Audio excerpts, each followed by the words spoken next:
Well, hello everybody. It's Brother Todd with your Victory Minute, and I hope you guys and gals out there all having a great day. Y'all caught me in here studying a little bit on Friday, hence the t-shirt.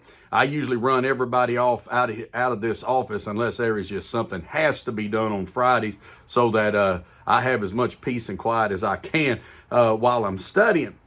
And today, while I was studying, normally I won't answer the phone, but my brother called me, and I knew that Brother Anthony was going to be a missionary that's in from the Philippines, was going to be staying with them for a little bit. And so I grabbed up the phone and we talked there about some details to help old Brother Anthony out. He's a great guy. Anthony Lasuro from Cebu Island, Oslab there in the Philippines. Those of y'all that dive, that's the #1 place in the world for watching whale sharks. So some of you divers out there probably are familiar with Cebu Island.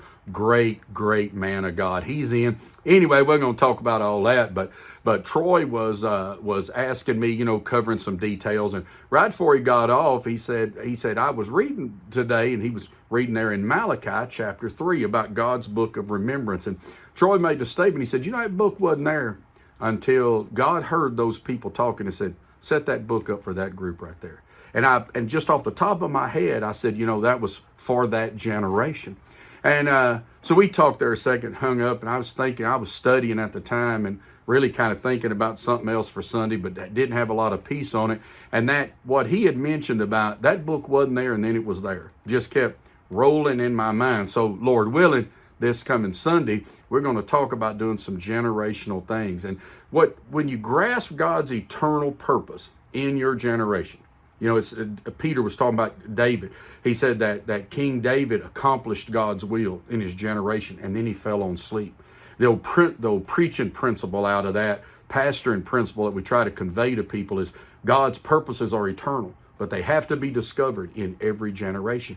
And when you discover those things and you operate with an eternal mindset, one of the things that happens is life takes on meaning.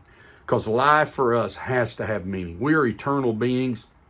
Temporary things just don't satisfy us. It really doesn't matter how much we think we want a particular thing or anything that's just temporary in nature. It tends to we desire it and we want it and we're exhilarated when we get it, and then if it doesn't take on an eternal significance, then it just becomes something else that we have to deal with. I was thinking about today, maybe giving you an illustration along this point, and I was thinking about for years and years and years, I never took vacation, and then I did, and so I went off, and we took about a week, but I never really unwound. I never got unwinded. Yeah, forgive my grammar. But anyway, so because you handle all the details and they're getting somewhere, and then my mind's racing on details getting back. I'm the kind of guy that as soon as I get the notice that I can check in from my airline, wherever I'm at, it switches over and I start handling details, and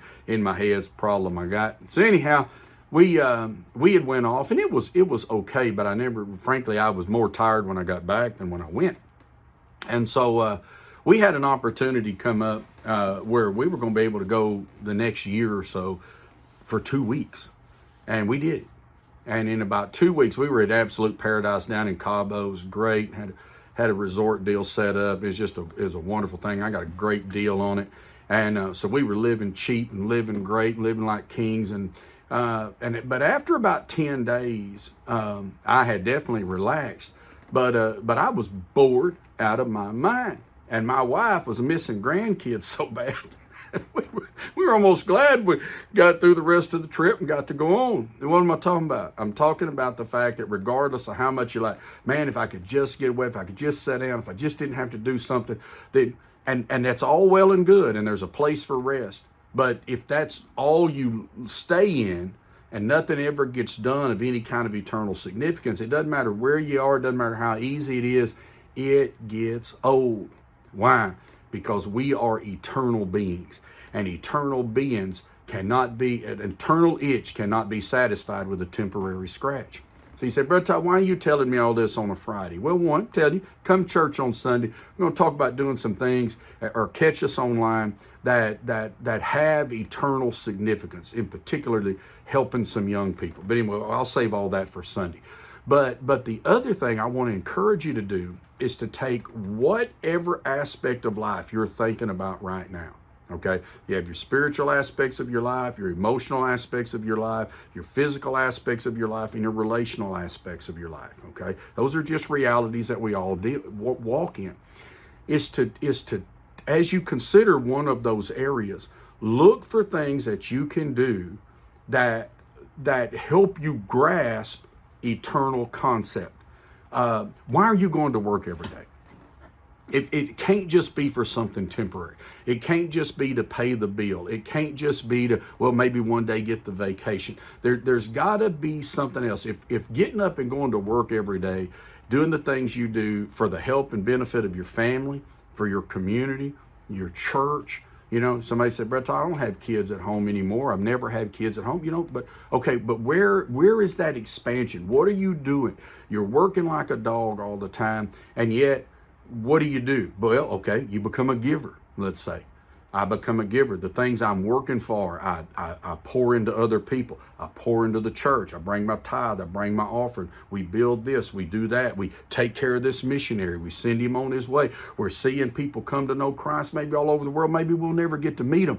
But me working my dollar bill, it means something. You recognize that raising your kids is an eternal reality, and you have an opportunity right now.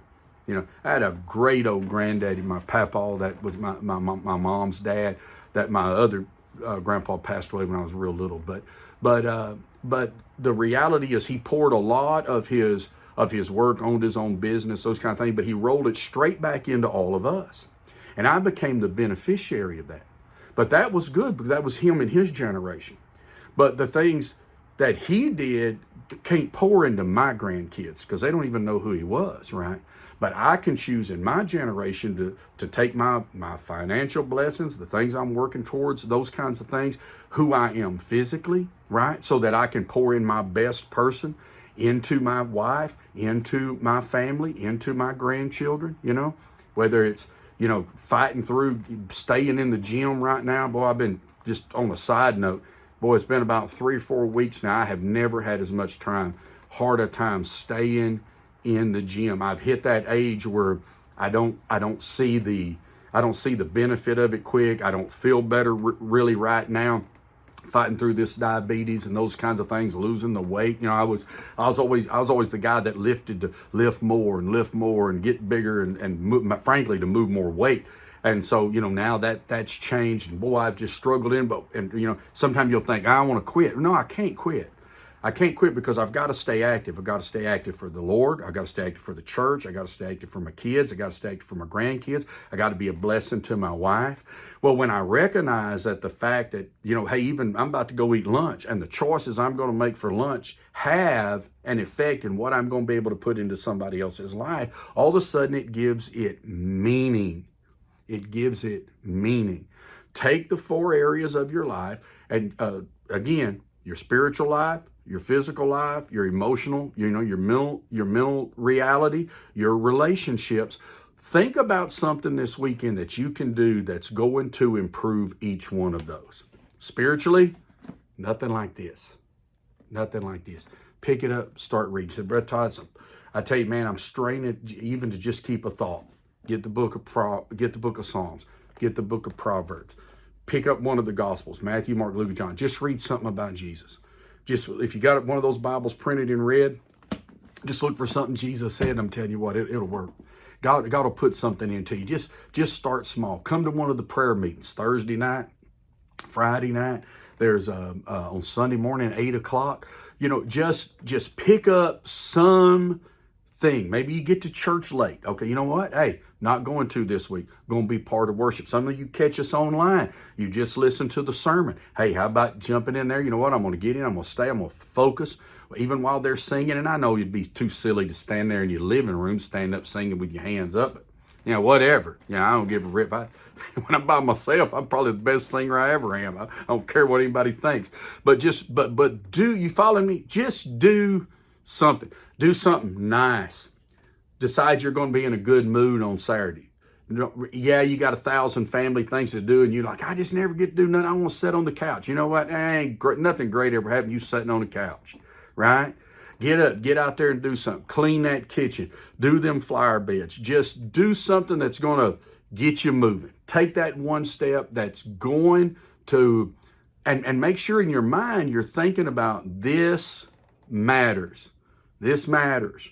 Because the better you are, the better you can be for somebody else. The more you're doing for somebody, whether it's in the church, again, your community, your family, wherever it is. Just think about the fact that what you do matters. I'm going to tell you one of the greatest traps you'll ever fall into. And those of you, like me, that have battled through and battled with depression, is one of the biggest temptations you'll ever have is to become fatalistic. Bah, don't matter anyway.